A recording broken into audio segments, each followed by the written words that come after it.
Peace of the saints.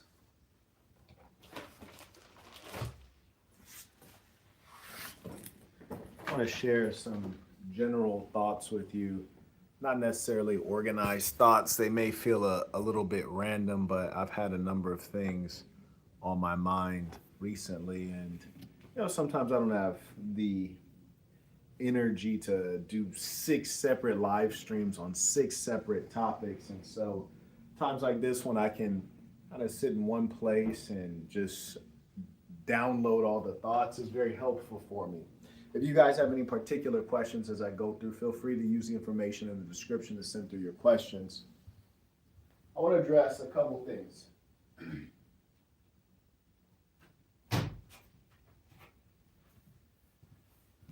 There are a lot of developments going on, namely with the Donald. Extraordinary how he manages to stay constantly in the news, and it's pretty much because he's a mischievous boy, really is the only way to describe him, unfortunately. And what he's doing right now reminds us that human nature basically doesn't change. The nature of the colored peoples of the world still very effeminate and ineffective, and the nature of the white ruling class still very vicious and imperialist. It's really sad to see before our eyes history repeat in ways that are disappointing. It almost feels a bit hopeless. For example, we sometimes observe tragedies and atrocities and say never again, but it'll happen again. What happened with the Hutus and the Tutsis in Rwanda, it'll happen again. These human tragedies, they just relocate. They occur again, but in a different geography with people who go by a different name. Usually the perpetrators and the architects of the evil are the same. And then the victims will invariably be the colored peoples of the earth, but it'll be a different set of colored people. It seems as though they never learn. Right now, the Latinos, the Hispanohablantes, are observing Venezuela be bullied by Trump. And, the funny thing is that the white folks in America, which is to say the majority, 60% of the country, they're kind of kicking back and, letting this happen. But somehow they still feel like they're a decent people. They're like a Christian nation. It's like taking over countries is not Christian. I accidentally turned it off. You cannot spread freedom and democracy through violence and murder. And the truth is, the West has never wanted to spread freedom and or democracy. It's just been a game for resources, and we're on a loop here. We're on a loop. History is repeating itself. So, the situation with Venezuela, there's a couple of fundamental questions we have to ask ourselves. Like, question number one is, who is America to sanction anyone, any other country? Like, why does the United States think they get to control how other countries conduct their affairs or who leads the country? It's completely illegitimate, and it's only and solely backed by force and the not only the threat of violence, the use of violence. We know that right now, the United States has the world's largest aircraft carrier, along with a significant amount of naval collateral there in that body of water right outside of Venezuela, which is clearly a threat, or I suppose a promise. Donald Trump amounts currently to little more than a pirate. I mean, he's stealing, he's boarding, via his minions, he's boarding vessels and basically stealing the cargo and kidnapping the crew. That's what a pilot is, isn't it? Maybe Donald Trump is mixed with Somali and we didn't even know it. Now, the irony is that we can again verify that the white ruling class only respect their own humanity, because if the colored peoples of the earth do an activity and the whites do it, it's viewed differently. When the Somalis do this, this is called piracy. When the Yemenis do it, this is called terror. When the Westerners do it, this is called enforcing sanctions. This is called fighting the drug war, all of which is complete nonsense and dishonesty. And the sad thing is that people buy into this nonsense. I'd be curious to talk to any person who considers himself reasonable and ask them, why are we sending our sons into yet another war, a bogus one, Venezuela? I guess I'm calling it before it starts. Now, let me tell you something about the Venezuelans. They're really foolish, and here's the tough position that they're in. They know in advance that they can't win the war. They already know that. So, what they're trying to do is avoid the war. Well, here's the problem: the war is inevitable. So the best thing they can do is to strike the first blow, because the blow shall be struck. In my book, The Black Box, I have a chapter called Swing First. So the fact of the matter is there is going to be a blow swung. And it's like, do you want to get punched first to start off the war? The war is going to start. Why not just start it? Just go ahead and get it going, and let it be quick. Maybe you'll get some sympathy. And there's very clear reasons that the war should start. And if I was Maduro, I'd say, okay, my goal number one, of course, we have to be honest, is self-preservation, right? So if you're Maduro, your number one goal is self-preservation, not only of your actual life, so self-preservation in the most basic literal form, but in addition, preserving your power as the leader, right? And he has every right to pursue that. He is operating at the permission of the Venezuelan people. And mind you, anyone who says, well, look at how Venezuela's doing economically, he's a bad leader. No, actually, Venezuela, like many other countries, Cuba, Zimbabwe, Iran, these countries, we can't ever rightly estimate how they're doing because of the simple fact that the United States, Britain, the West, broadly speaking, has put sanctions on them. So first, what the West will do is they'll rope you into their squirrely financial system, which is largely based on debt, and then the enforcement of certain practices and viewpoints. They enforce this through violence, and then they use the IMF and the World Bank as like the nice face of their economic gangsterism. And so they put you into a system. They control your currency remotely. They control your monetary policy directly. And if you ever buck up at their control, then what they're going to do is they're then going to turn around and hit you with sanctions. And basically, they've created a system so that they can control you. And when you misbehave, generally misbehavior means you're trying to exercise autonomy or in controlling your own country. When that occurs, then you get hit with the sanctions. So it's very clever on the part of the West is that they put you into this system so that they can use the system to control you. And then when the sanctions start to cripple your economy, generally this is expressed through hyperinflation. We've seen this in Venezuela, we've seen this in Zimbabwe. Then you have the multitude of commentators, some sophisticated, most of them not. They turn around and say, oh, well, Mugabe is doing a terrible job in Zimbabwe. Chavez is doing a terrible job in Venezuela. And, the Ayatollah or whomever is doing a bad job in Iran. I mean, look at the economy. It's like, well, you basically force them into an economic concept wherein they're supposed to allow for imports from you, right? So that they can use their competitive advantage. And you force them into the system, you stop them from producing foodstuffs and being self-sufficient in terms of critical things like food. You got them basically using an export-led economy, but they're just exporting their major cash crop or oil, and your companies are refining the oil. So you're making a killing on both sides. You're also financing the debt, so you're making a killing there as a financier. So you slap the sanctions on them, you cause the hyperinflation, and then you make it even harder for them to provide for their people because you've killed entire industries like farming in Nigeria, for example. And so if you were to put sanctions on the country and stop certain imports, then you're going to cause mass starvation. Even in the case of Iraq, when they sanctioned Iraq. They caused people to not be able to get medicines, and they pretended as though they were exercising pressure on the regime, when in actual fact they were exercising pressure on the population, because almost never are sanctions hitting the people who are in power. It's hitting the weakest, most impoverished elements of the society.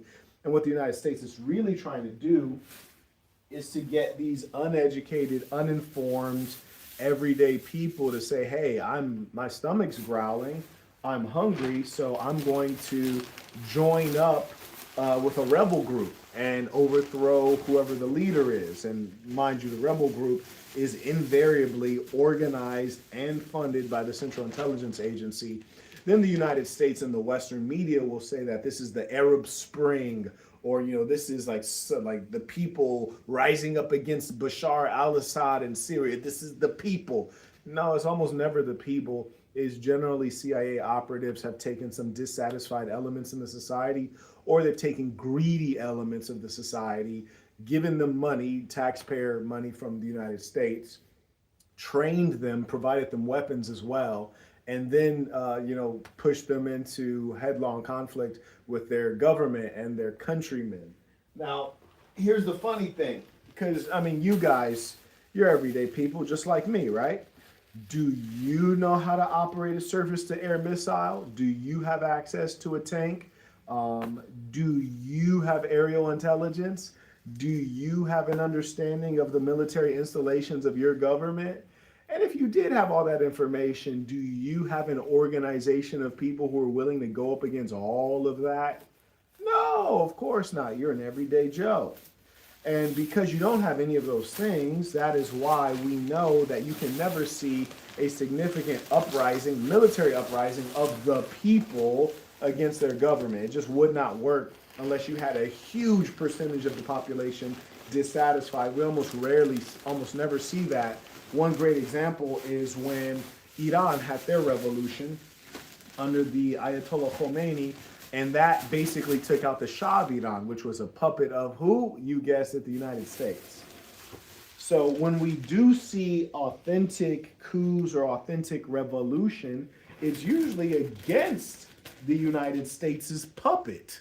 Yes? That's the funny thing. And when that happens, you don't need outside help. You didn't need France to get involved, Britain or the UK to get involved in that. The people of Iran stood up because there was just too much oppression. The government was out of line with Iranian values. Oh, and mind you, when you say, well, what are our Iranian values? Shia Islam. Yes, Shia Islam. That's what it was. Now, we can pretend as though the Iranians are being oppressed. No, what they have is called culture. They have culture. And the Americans, which is to say the white ruling class, they've always been hateful and arrogant. Hateful of all persons who are not white, arrogant as to think that persons who are not white are desperately seeking to be white. Now, in some cases, this is very true. This is why you might find some Africans treat whites better than they treat other Africans, or you might find some Filipinos treat whites better than they treat other Filipinos. Certainly, the colonial mentality has been implanted in some peoples, but generally speaking, for the most part, everyone likes being themselves, and that's why the 3 Sins Bible: be yourself, be good to yourself, be good to good people. And the white ruling class finds it shocking that people want to be themselves instead of being like the white ruling class. Really bizarre stuff. Anyways, so what they do is they try to force their ideas, their religion, their folkways, culture, their language onto other people, which is yet another mechanism of control, still for the original purpose of extraction. Yes, indeed. That's what it's all about. Extraction, money, cream, as Wu-Tang said, cash rules everything around me.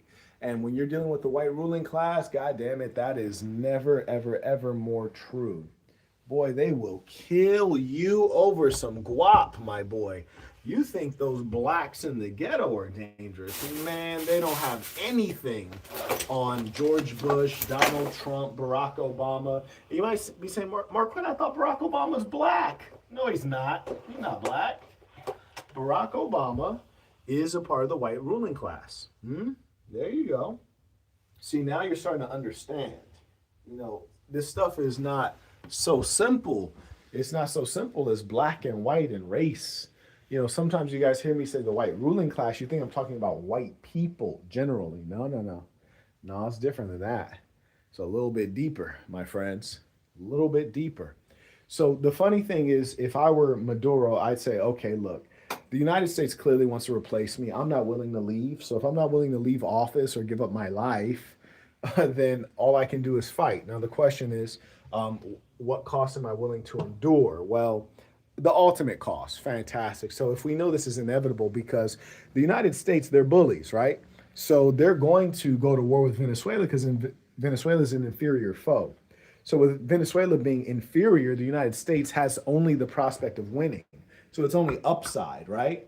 So if I knew that the United States has only upside, my calculation would be, okay, how can I reduce the upside? Huh?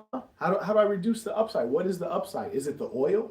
Do I destroy the oil fields? Do I put that in my back pocket so if we do come into war and we're losing the war and it seems as though the government's going to be toppled, do we blow up the oil fields?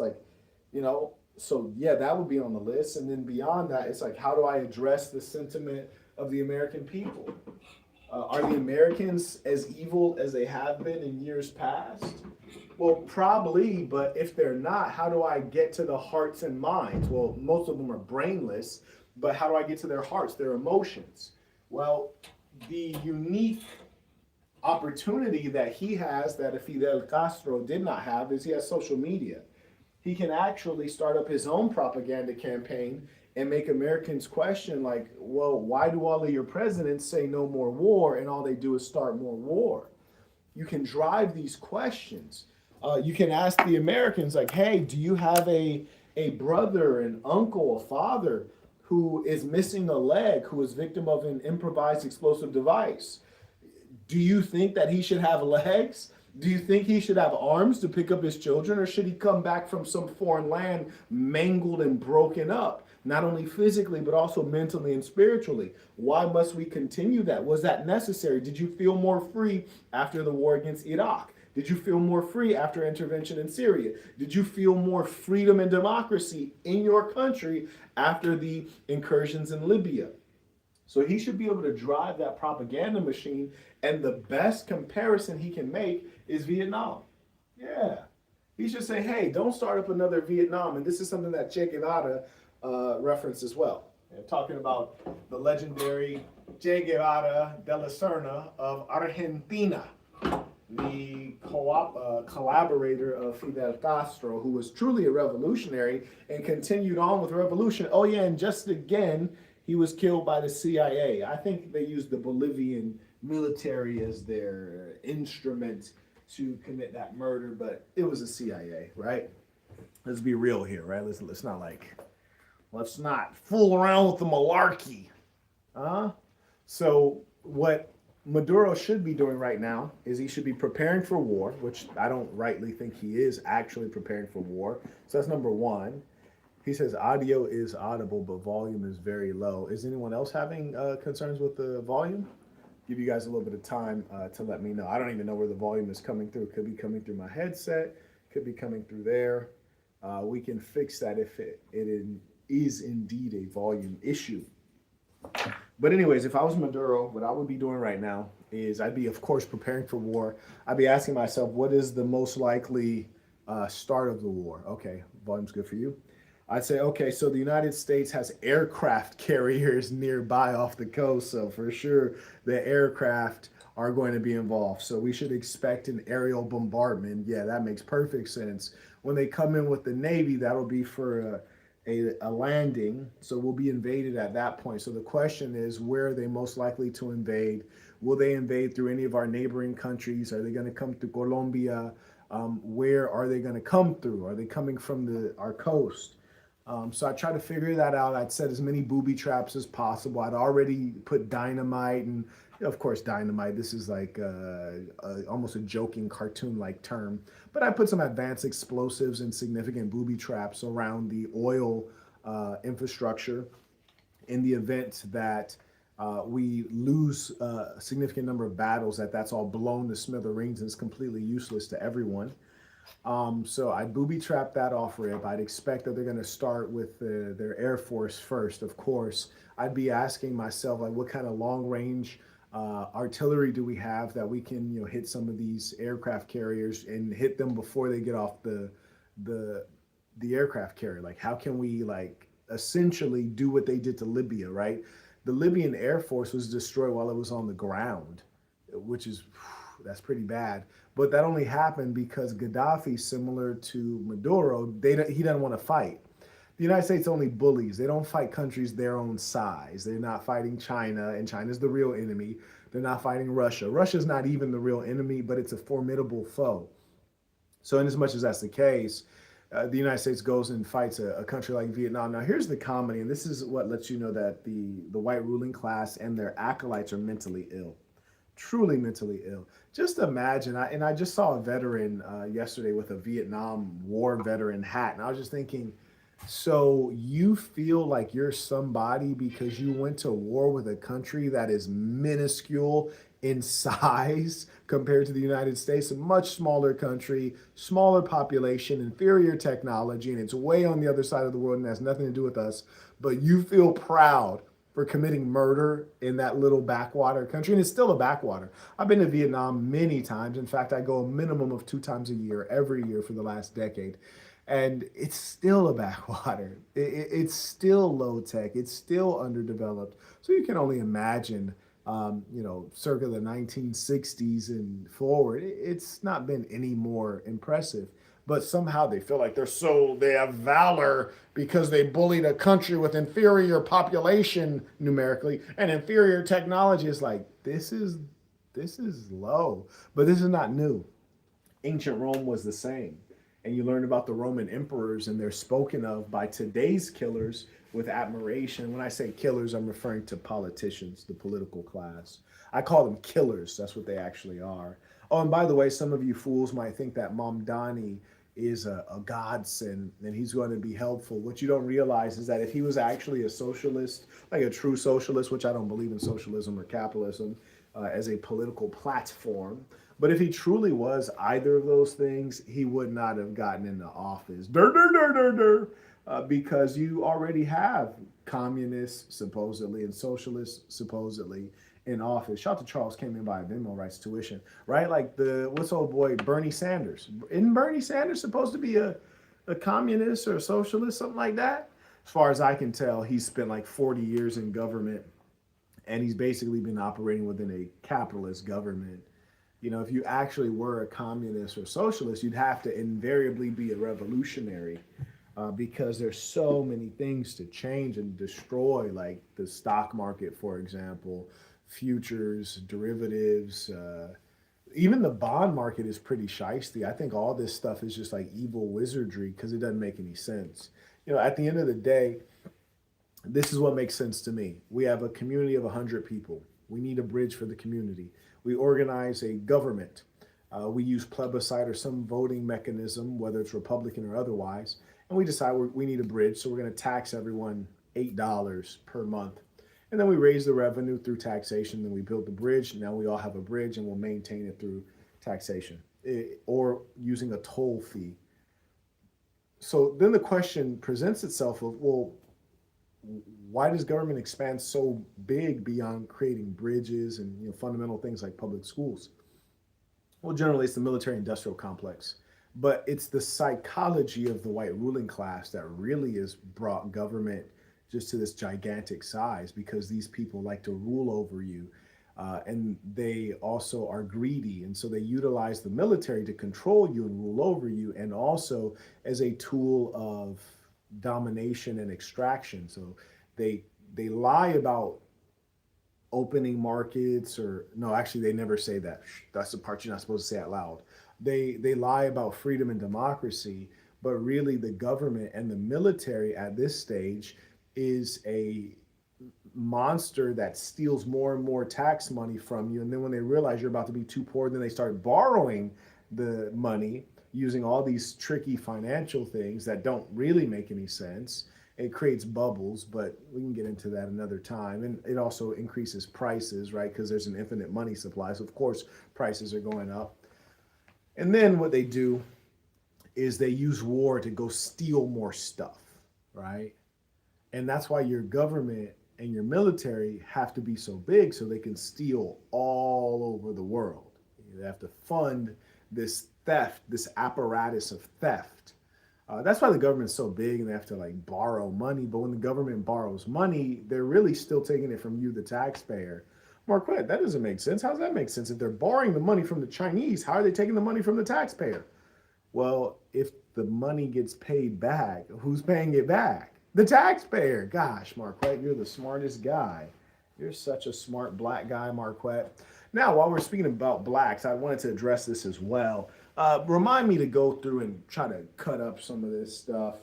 But if you might permit me for about 8 minutes to speak on the blacks, if you're kind of wondering why are they so down bad, especially in America, where they have really every opportunity, not suggesting that racism doesn't exist. It's certainly there, and it's increasing. Thank you, Donald Trump, and thank you, Republican Party. It also reminds you that is it increasing or is the expression of it increasing? I don't think a higher number of individuals are racist. I think that the racists just happen to have the hold on power, and so now they're exercising their nature. But this again should not be a surprise because the nature of certain humans, it does not change. Now here's the kicker with the black people. They're really consistent on choosing low IQ blacks as their leaders or representatives. The latest fascinating example is Nicki Minaj speaking up on geopolitics, namely with regards to Nigeria, which is just really extraordinary. Why was it Charlie Kirk? Can we go find the guy and see if he is interested in some more, considering some more people? I think Nicki Minaj would be a great candidate. So we always choose the low IQ people, right? So Nicki Minaj is an example of such. But beyond that, we just saw that Mysonne was appointed an advisor to Mamdani. And the goal with that is to pick the low IQ blacks so that they're not really representing the needs of black people. They're easily manipulated and influenced. And when you have one that's truly low IQ, you're manipulating and influencing them and they have like no clue.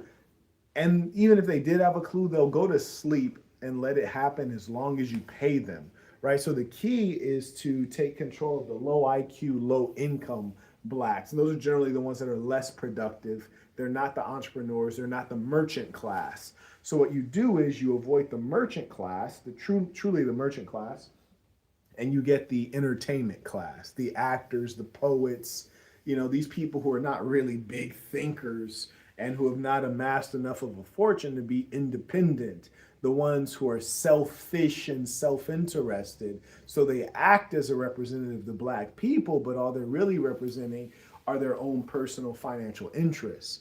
And so you look at a guy like Mysonne, whom I recently had a debate with. He has absolutely no character, no integrity, no masculinity, no set of values. He is completely divorced from the souls of black folk. And we know, because if you look in the comment section, all the black folks were like, bro, you're not like us. You're not one of us. You're gone. You've been taken. You're with them people now. And he is a individual who feeds at the Democratic trough. They feed him like the pig that he is. Yes. And this is not surprising because a lot of these cons, they get out of jail and they're not done conning. In fact, their conning has just started. So once they get out of jail, their number one goal is to not go back to jail. So, some of them, they try to stop committing crimes, right? That's a good start. But you still have to be able to make ends meet. You need some money. And this is where the white ruling class comes into play. They'll give you a little bit of money. Really, they're enslaving you with the money. They've been very strategic. I mean, the methods of enslavement are really brilliant. I mean, I'm really trying to learn some myself so I can get me a couple slaves. But the point is that they'll use money to control a Mysonne. So the money controls Mysonne, and then Mysonne controls the blacks. And the reason that Mysonne is able to control the blacks is because the blacks are very much so uneducated. And in their lack of education, they don't have the ability to vet or assess who is qualified and worthy. Qualified to speak, worthy of giving perspective, who's a real organizer, who's a preacher, who's a sophist. They can't assess those things. And that's why black people consistently choose the wrong leaders. Yes? And the worst thing is black folks are a bit, as a mass, they're immature and effeminate. And so being that they're immature and effeminate, he says maybe it's the headphones I'm using. Okay, right. And being that they're immature and effeminate, they get offended when you tell the truth, right? You see, we have no problem arguing about who's the best basketball player, right? Now, we can have people really getting into passionate arguments, thoughtful discussions about, is it LeBron, Kobe, or Jordan? Who's the best basketball player, right? But if we talk about who's the smartest, who has the highest IQ, then we're being rude, right? Then we're being rude and impolite. That's not nice. And it's because black people want to deal with that which is nice, that which is surface. We're not able to do the hard work of getting the right guy in to steer the ship. You see, there's no doubt that Mysonne is not very intelligent. It's just, and what's worse than not being intelligent, he also has no character. He's not manly. He's not a man of his word. He has no principle. So we can never trust him. Absolutely not. But then you also have black people who fall to the preachers and the religious people. And I'm going to stop talking about religion because I realize that the masses of black people are so uneducated. Some of them are low IQ, some of them are low IQ, but many of them is just the lack of training. They're not trained in how to analyze and understand the world. So as a result, they move from misunderstanding to misstep to miscalculation, wrong. And so they're so backward mentally that most of what I'm saying falls on deaf ears. I just thank my lucky stars that I didn't decide to create a black movement because it would just be nearly impossible because there are not enough black people with common sense and intelligence and some level of education. It's just not enough. There's too many dumb ones. They really cancel out the other ones who want to be effective. Even when I look historically at like the bright stars in the black movement, they're already getting drowned out by the imbeciles. So that's why I tell you guys that if we're actually going to have progress among the black masses, it's not going to be from persuading people of what is right and what's more intelligent, because most of the black people don't know what's right. They don't know. They can't even comprehend the options. They have no clue.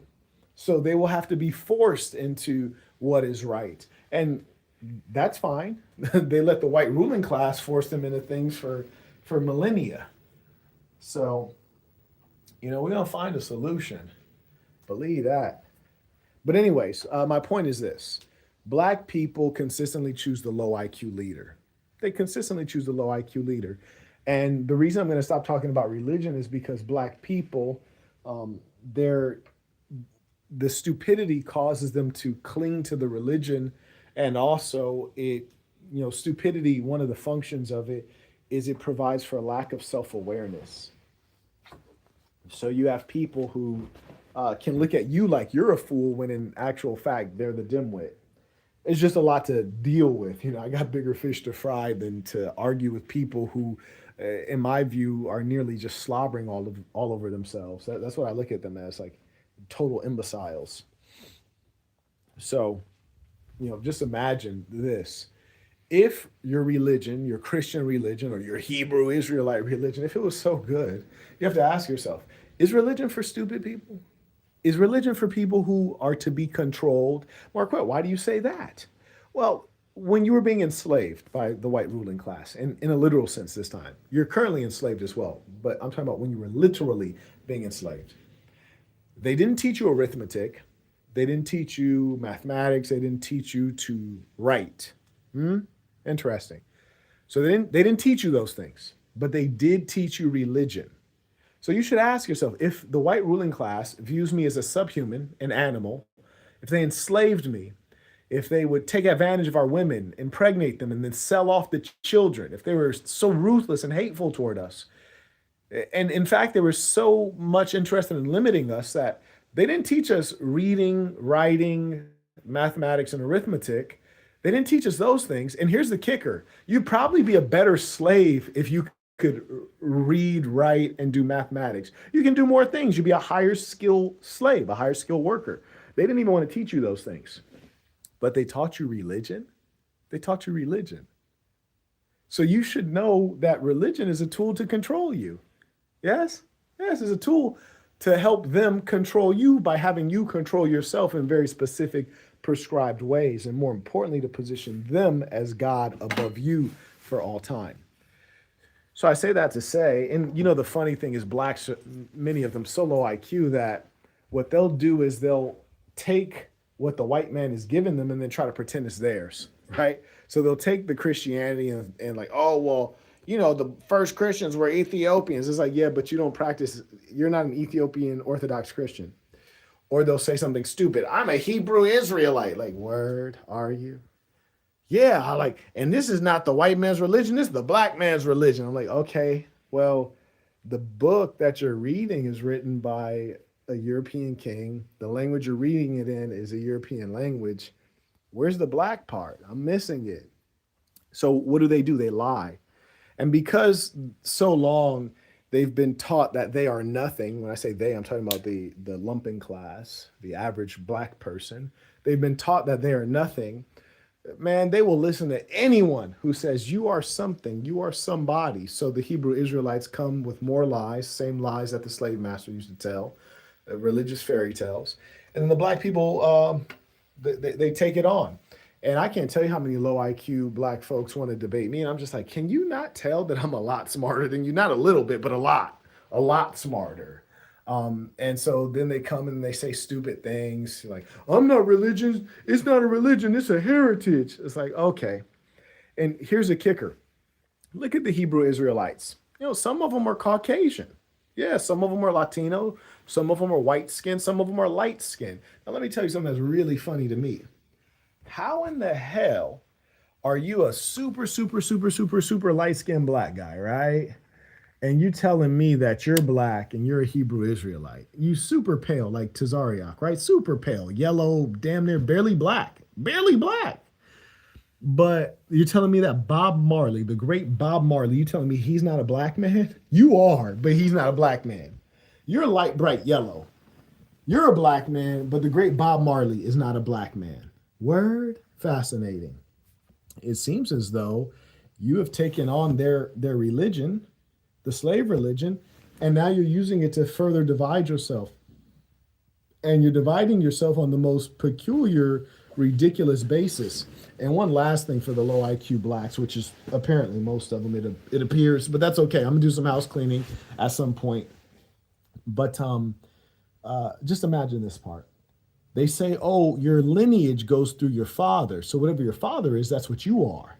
And this is the stupidity. This is why so many black folks watch that debate, and the dumb ones, which is to say the religious ones, they couldn't realize how badly he was obliterated. So he says, your lineage goes through your father. Okay, so if you're talking about the black people in America who are the descendants of those who were enslaved, you don't think a significant number of them were fathered by the slave master? Yes, from him taking sexual advantage of the black woman. And some of them were voluntary bed wenches, but others were taken advantage of. So the enslaver definitely has fathered a good number. Furthermore, what is the likelihood that you've taken a look at all of the records of paternity of the black peoples of America, and you've been able to trace from the time they arrived on a slave ship named Jesus who their father has been, and ensure that none of the fathers in that line have been white males or non-black or non-Hebrew males? You see, it's just like the logic of it falls apart rapidly, but as soon as you go through the logic, then they start talking about the faith, right? Because when their logic and their facts don't work, then they go to the faith. You see, so you can never win with religious people. It's like you're arguing with those who are mentally ill. To be religious is to be dishonest. You cannot be an honest person while being a religious person, because invariably you're going to tell lies. It's a requirement. The moment you come and show up and say, oh, God told me this, you're lying. God didn't tell you anything. Or God put it on my heart, you're lying again. God didn't put it on your heart. That came from your mind. Those are your ideas. Why are you ascribing it to some other being? These are mentally ill things. And frankly, part of it is low IQ, part of it is fragility, low EQ, but all of it needs to be dealt with because it's a great hindrance, very strong hindrance. And that's the problem with the black peoples. And the good news is that all we have to do is have a strong, organized minority to move them forward. And frankly, you can't tell them the whole truth because the truth is just, they can't handle it. They can't handle it. And that's why things like religion work so damn well on the black peoples of America. Oh, it works so well. Religion works so well. They love the lies. What, man? I don't know what I did with these blackout curtains. I did not get this quite right. What can you do? I did my best, I think. So then you got a Mysonne, right? Just imagine you got this guy who is inarticulate, has no background, no significant education, no significant experience, and that's who they throw in there. And you might say, yeah, Mark, well, we should get someone in there that's educated, and then they'll start naming like black liberals who are like academics, but they're still idiots, right? They went to school, but they're still stupid. They'll start naming all these black liberals who have been accepted by the white media. They'll start naming Michael Eric Dyson or whatever the hell his name is, or Cornell West, and all these niggas that are always on CNN. Start naming them CNN niggas. But the thing is, them niggas ain't real niggas either, right? That's why they're on CNN. If they was real niggas, they wouldn't be let on CNN. You dig? So the real question is, how do you get black people to be able to recognize their own and, more importantly, uphold, exalt, and support their own instead of waiting until CNN or Fox News tells you who matters, and then once Fox News or CNN or the White House tells you who matters, then those are the black people you start listening to. It's really comedy, and that just shows a lack of self-respect.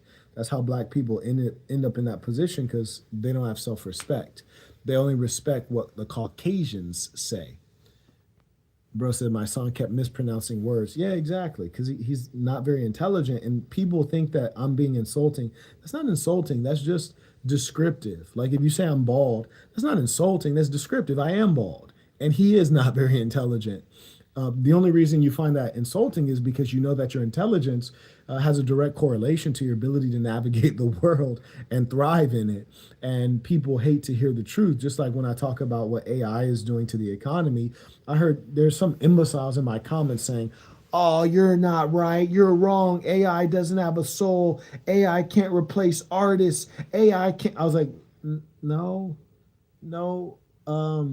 AI has already replaced artists. AI doesn't need a soul to take your job. And it's because you don't want that to be the case. You're not arguing against the facts. You're not arguing against the truth. You're arguing against the feelings. You don't want that to be true. You know it's true. You don't want it to be true. So for in your sick, immature, underdeveloped mind, you think you can argue the truth out of existence. Impossible. And in that futile behavior, we see the true measure or lack thereof among these people, these ignorant people. Shout out to Anthony supporting the work via Stripe. Only person came in via Stripe. We appreciate you. That it makes you stand out in a beautiful way, my brother. So thank you for the support. I think 0 people have come in via Super Chat. But we have, let's see, we have Charles came in via Venmo. I already acknowledged that one, and I'll acknowledge you again. Shout out to Wayne came in as well. He writes tuition peace to the saints. I also acknowledge Mr. Thompson came in via PayPal. He just came in supporting the work. I appreciate you. Didn't even have anything to say. Respect. Respect. It's crazy too. I'm over here adjusting the temperature. And I'm just really blessed because this country that I'm in is so cold that when I got out of the car, my knees stopped working. I got out of that freaking van, man, and my knees immediately were like, nah, bro. No, I refuse. Niggas, my knees went on strike immediately. But now I'm in here. It's pretty warm. Keep on like trying to manipulate the temperature in Celsius and just keeps either becoming too warm or too cool. But not bad problems to have. So now we've come to understand the blacks. Somebody put, what's the Cash App? Man, there is no Cash App. Stop playing games, dude. There's Venmo, there's PayPal, there's the Stripe link. Stop acting like you knew around here. You know damn well you're not new around here. There is no Cash App. Okay. And if you guys want to know why, that's because Cash App banned me. Why did Cash App ban you, Marquette? For my political views. Come on. Come on now. Let's live in reality. Let's live in reality. Yes. Ban me for my political views. Oh, wow. Is that a 3D painting? Either that painting is 3D or the artist is just magnificent. It's like the freaking. Can you guys see that? How well can you see that? Let me turn the light on. That piece is brilliant. That's a brilliant. You know what? I was recently in a hospital and they didn't have any art on the walls in a hospital. Now, granted, I'm almost never in a hospital, but I was recently in when I was visiting. And I was just like, y'all need some art on the walls. Like, people are already in here sick. You hear me? Don't like kill the vibe. This is a beautiful piece. I just wish you could see the three-dimensionality of it. Wow, this is and me personally, I don't like landscapes and I don't like paintings of flowers and stuff like that, but if you could only see the three-dimensionality of this in person, some things you just really got to be in person for. You just got to be there. I do have to get one of those lights though for my works of art. I do like those lights. I also want a placard below explaining what it is. Well, the challenge of my particular position being that I know that the United States government is coming for me. It's like I buy all this stuff and I know at some point they're gonna try to lock me up. And well, first they're gonna take away all my stuff and then try to lock me up. It's a pity, but this is what I was made for. So, what can you do? What can you do? And thank you to the handful of folks who have supported this. For those of you who don't feel like you have a dollar, and there's nothing wrong with that, I've been there. I know pretty much none of you are in that situation, but the least you can do is hit the like button so we can get some parity between the number of viewers and the number of folks that hit the like button.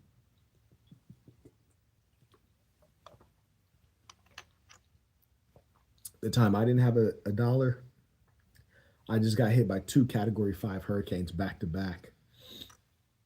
Had to pay an arm and leg to get off of the island of Puerto Rico. Then I had to rebuild a corporation from scratch. Also still had all of the bills from PR. It was just, total loss on my home, total loss on a lot of things. Had to buy a whole new wardrobe. It's quite an experience. So that's when I didn't have a single dollar. It wasn't because of being irresponsible or goofy. It was for the religious people, I guess you could say God, right? Category 5 hurricanes back to back. What are the chances? Very low, apparently.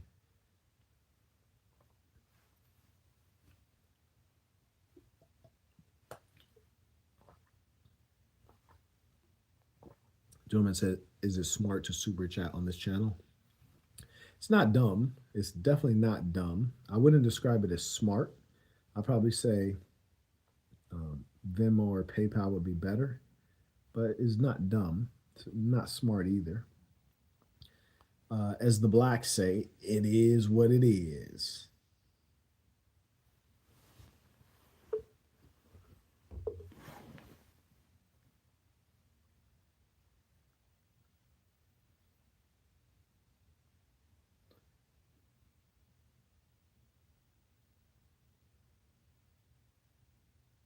Did I miss anything? What was on this title? I want to make sure I hit all the points.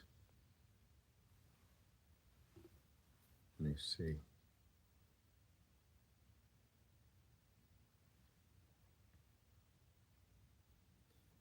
Trump, Mysonne, Germany. Oh, yeah.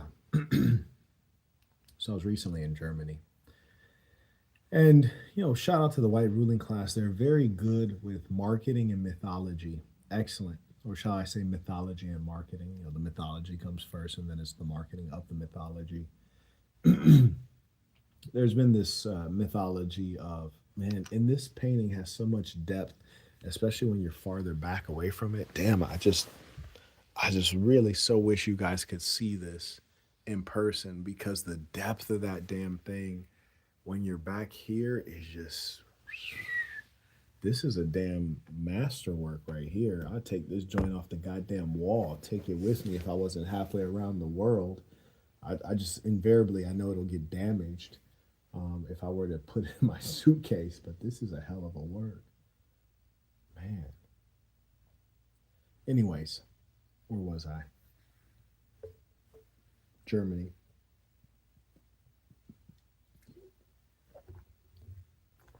So there's this mythology of German excellence and efficiency. I've been to Germany many times, and every time I've been in their airport, I've been like, yo, like, where's the efficiency and all that other crap I'm hearing about? The lines are always backed up every single freaking time. And if you go to Frankfurt, which I used to have to go to Frankfurt quite a bit for business, and thank you to those who hit the like button. At Frankfurt, you have open drug markets, open public drug usage, and I'm talking about heavy drugs like heroin, is very unsightly and unfortunate.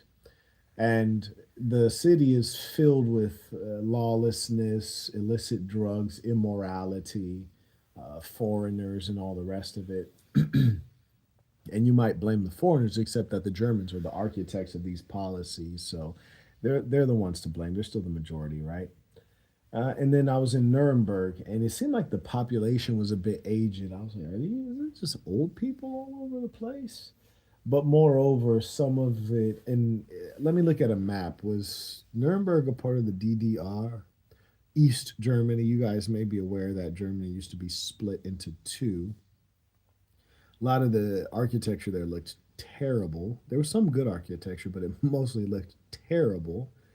And aside from like the city in significant parts looking pretty damn ugly, um, as is typical in Europe,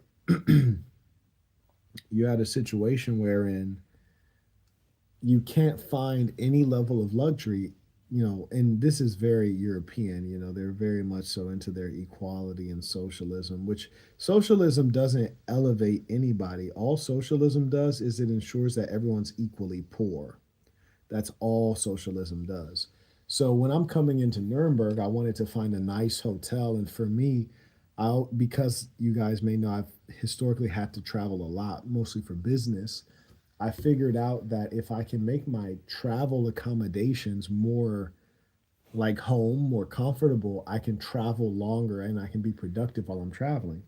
So I figured out that a minimum of 40 square meters or 400 square feet is allows me to feel comfort so I can be productive and psychologically clear.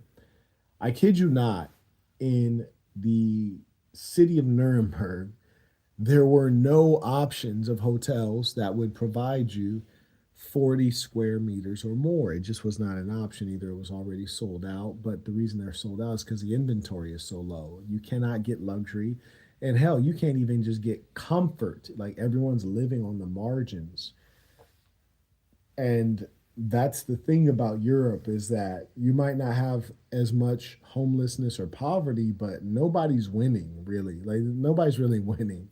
And even in their attitudes, you can see this. They're not optimistic. They don't believe the future is bright. They're not entrepreneurs. It's a different culture. That's why when I hear provincial, low class whites like Donald Trump or Nerd Fuentes or all of these folks they don't know Europe. They've never lived in Europe. They've never done business in Europe, many of them.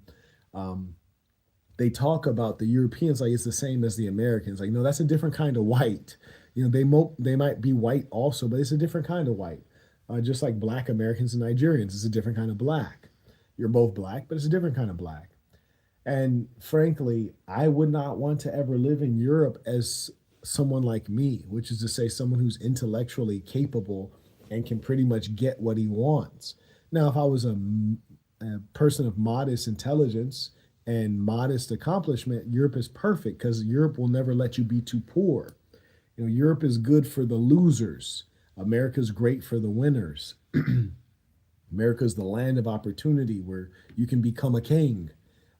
Europe is the place where no one becomes a pauper, no one becomes a bum. Like so, Europe is trying to hold the bottom from crashing, down, and America is trying to push you up toward the top. Those are the differences in the systems and the approach.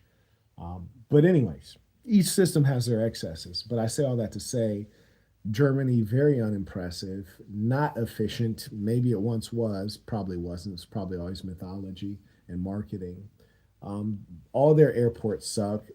Frankfurt is a hellhole. Nuremberg is an aged, ugly city for the most part. And I've yet to go to Berlin. I still do very much want to go. Most of the history that's really interesting they covered over because they're being run by a certain group of people. But I trust Berlin will still be fascinating and beautiful, and I can't wait to go. But much of Germany is just pretty unimpressive. The Africans think they're so far behind Europe. They're really not. It just takes some good leadership and the ability to unhinge America, the West, out of Africa, from Africa. And then they'll do just fine. That's the problem is that you think Africans are failing. They're not failing. They're being pushed to failure in many cases because you have France trying to control the Sahel, trying to control Mali and Burkina Faso and Niger and Chad and Cote d'Ivoire. And then you have the Arabs trying to control Sudan and Somalia and exercise influence and control in Djibouti and all these other places. And you have China throughout the entirety of the continent, namely in Ethiopia, which is a hugely important place in the continent, if only for population. So when you extract all of those foreign agents, then you'll see Africa's going to do a lot better. But the problem is that the Africans don't have sovereignty. Sovereignty, that's like the number one thing that they need to get together. So, you know,